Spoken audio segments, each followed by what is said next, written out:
Hi, this is Mrs. Davis. Continuing on with Calculus Lesson 8.3, applying accumulation and integrals. So word problems, etc. with accumulation and integrals.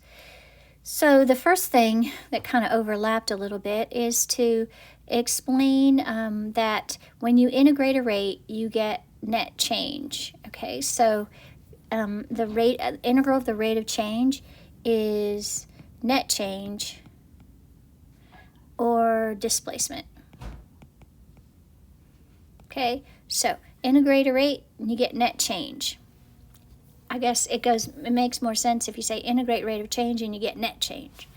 All right, so let's look at this example. It says a storm has washed away sand from a beach, causing the edge of the water to get closer to a nearby road. The rate at which the distance between the road and the edge of the water was decreasing during the storm is modeled. So this is a rate. This is a rate function in feet per hour, T hours after the storm began. The edge of the water was 200 feet from the road when the storm began. So you have an initial amount. If the storm lasted 4 hours, how far is the water from the road about after the storm? Now, they don't, you can use a calculator for this. So let's put calculator. Oh, calculator. Okay. Calculator. All right, so, but let's get what we have. So we have that it started at 200 feet. So if it's getting closer, whatever it accumulated, right? Whatever it accumulated over this amount is going to give us how many feet it went, it got closer. And so if we want to know how far is it from the road, we're going to have to take it from 200, right? So it would be 200 minus, and then the accumulation, 0 to 4 for 4 hours, and then R of t dt. Okay, and so if you take that 200 minus that integral using that function in your calculator, try it out, stop and do it, and then see. You should get 196.937 feet. So overall, it is 196.937 feet from the road. So it lost three and some feet. All right, let's look at number 2. A store is having a 5-hour sale. The rate at which, so it's a rate. So we're doing integrated rate, you get net change, right? So these are all going to be like that. The rate at which shoppers enter the store after the sale is modeled by function E of t, which is measured as shoppers per hour. So they give us a unit. When the sale starts, there are already 70 shoppers in the store. Right, but then we solve an equation involving an integral to find the time when the number of shoppers in the store is 250. Assume no one leaves the store during the time. All right, so we have to set our integral, our accumulation equal to 200 to find out when there was 200 shoppers. Because if I integrate the rate that the people are shopping, I will get the number of shoppers. So we have to add, though, what we started with. So this would be 70 plus 0 to t, because we don't have a time, right? Time x. And so I'll use, okay, so 0 to x. Remember, you have to use a different variable if you are just using in general an x. E of t dt. So they told us to use E of t. So there it is, 70, 0 to x of e to t dt, and that has to equal 200. And so that's all they wanted for that question. So make sure you understand that. And let's look at example 2. Water is pumped into a tank at a rate modeled by R of t, liters per hour, so that's a rate. So this is a rate where R is differentiable and decreasing on 0 to 8, so you can see it's going down. Selected values, the rate is decreasing, by the way, not the amount of water.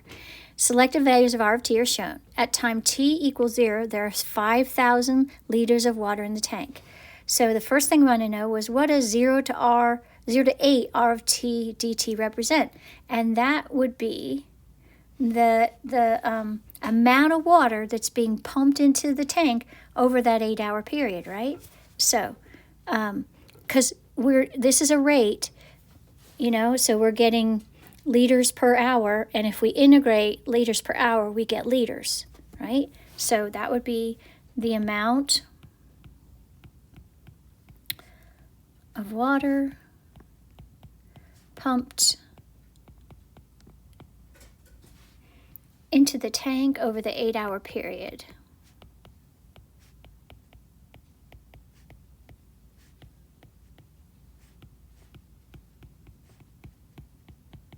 All right, next question, B. Estimate 0 to 8 R of T using a left Riemann sum. All right, so now that's not asking average, so it's just 0 to 8 of RT.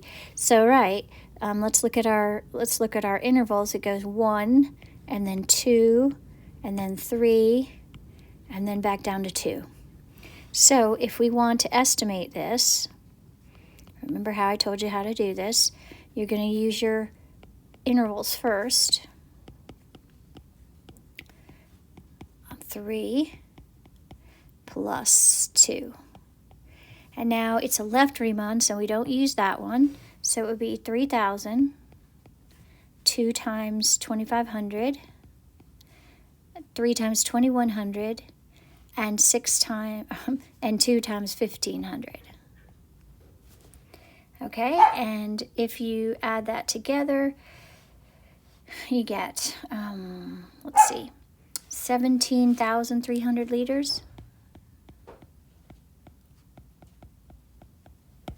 All right, and that would be the unit because it was liters per hour, and now we're at liters. And then C says, based on this estimate, how many liters of water are in the tank after 8 hours?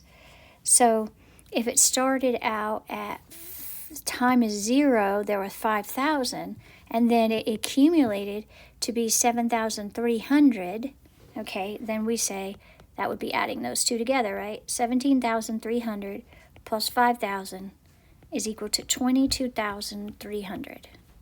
So this is the net change, and this is what it started at. So make sure you use your units.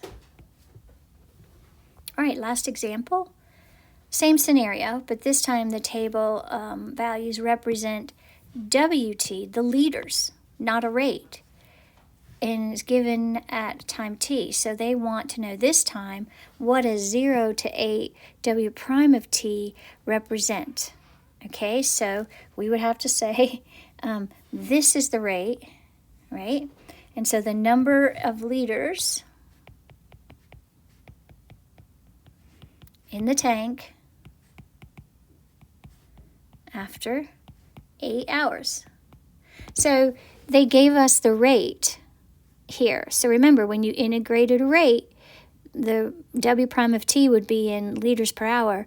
So when we integrate that W prime, we're back up to liters. And so find 0 to 8 W prime of t dt. Now we can do that because we have the numbers. So we can say that this is equal to W of t from 0 to 8.